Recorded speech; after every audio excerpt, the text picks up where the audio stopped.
All right, everybody, we just got done rigging out a 2075 Lund Pro V. From bow to stern, this thing is fully kitted out. And one of the last steps I want to do to this to entirely complete it is literally just that. Trailer steps for the ease of getting in and out of your boat, whether it's right here sitting in the driveway or we're at the access, putting the boat in or taking the boat out. So whether you have a bass boat or a deep V-hulled boat or anything in between, these steps can certainly help you get in and out of them no matter what boat and trailer configuration you have. We're gonna go through step-by-step process on how to mount these steps. All right, so we're gonna bust open a few of these boxes here right off of the bat and see what we have.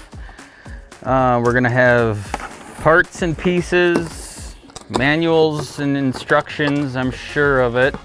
If you ever are in doubt, always just take a peek and make sure you look at the instructions or the manual.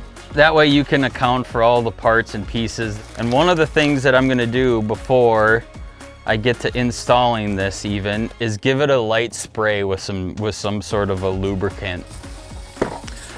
That will ensure if further down the road I want to make any adjustments on the trailer itself, whether I want to slide the steps forward or back, or potentially just take them off to put on a different boat perhaps.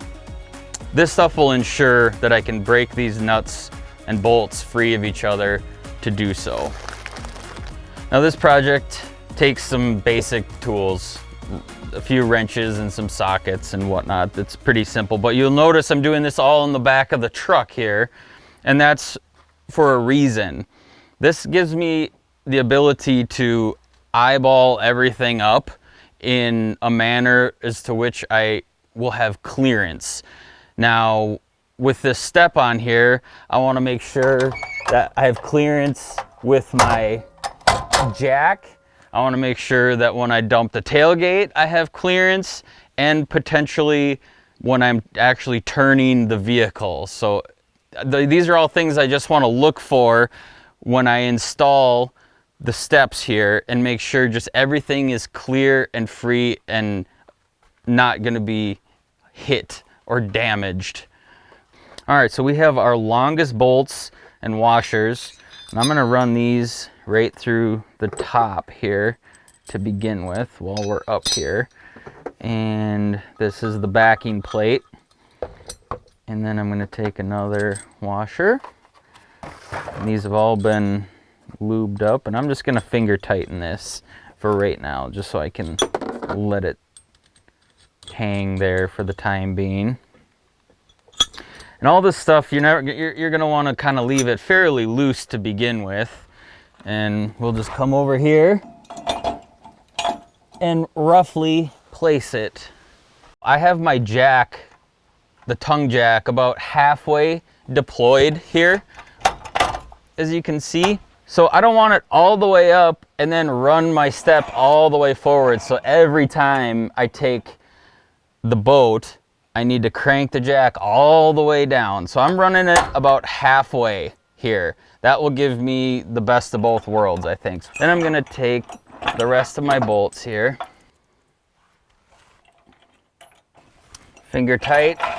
Now we can properly position this and snug it down. Now, because this is a sandwiching plate, you wanna make sure that your spacing is relatively equal. And I usually start in a cross pattern, so I'll do this top left, cinch that down a little bit, and then I'll go to this bottom right and cinch that down, and just make sure I clamp everything together evenly. Then I just go around and make sure everything's reasonably snugged up. There's no torque specs or anything on here, just give it a good cinch. Make sure it feels good and tight. All right, so we have a bag of hardware, 8 bolts, 8 screws, and a bunch of washers in here.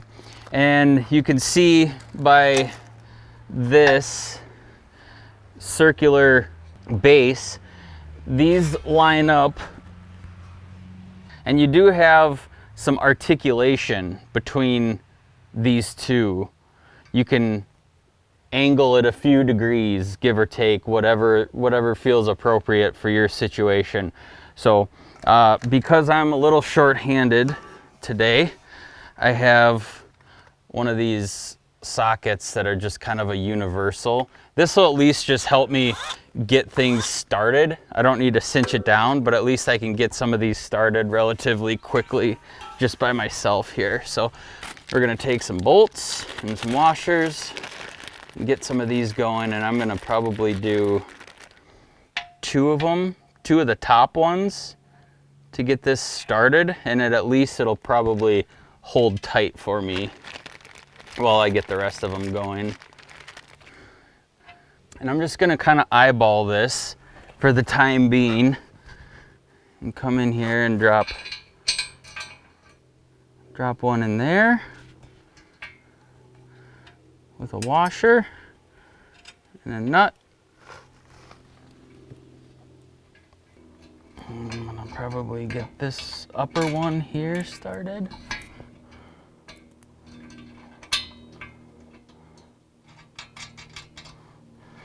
Something like that. Now we're still very floppy, but at least I can get it buttoned down here quick.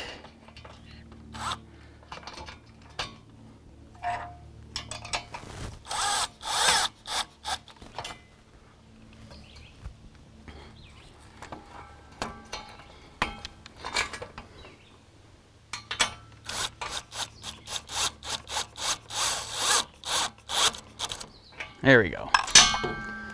All right, there's just at least a starting point.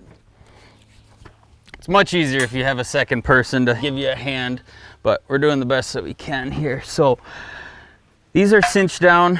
At least give me a look at what we're dealing with here. Now, right out of the gate, it looks like I may want to, yeah, so I can just move this a little bit like this, just by hand here.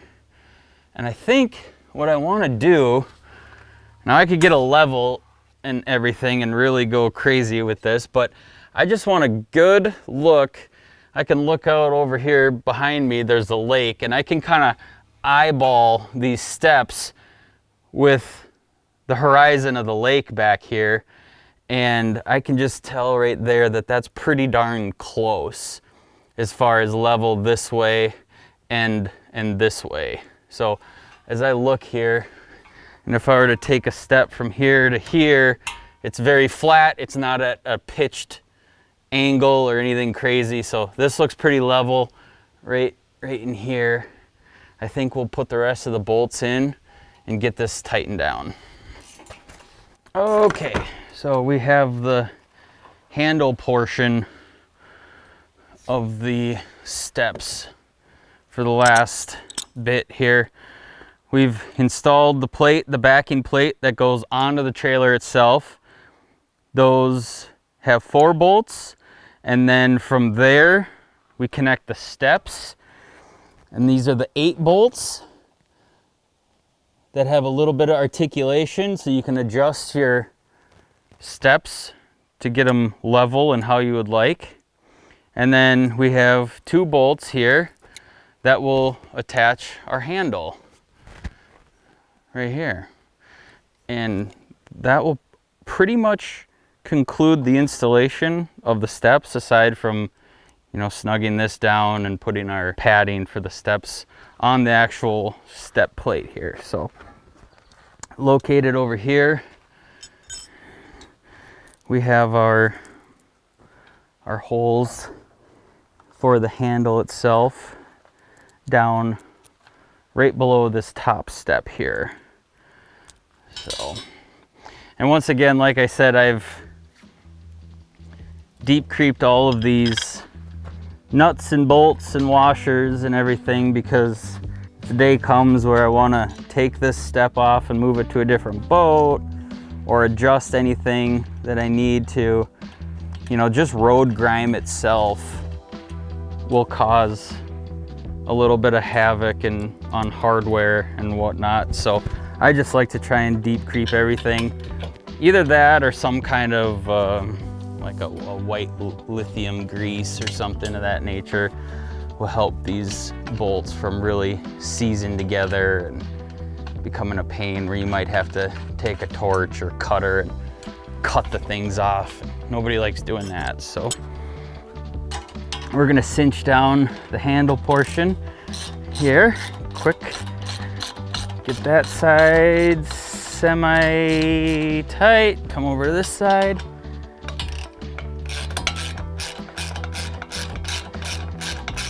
Get it semi-tight here. I'll come back here. Snug this one down all the way.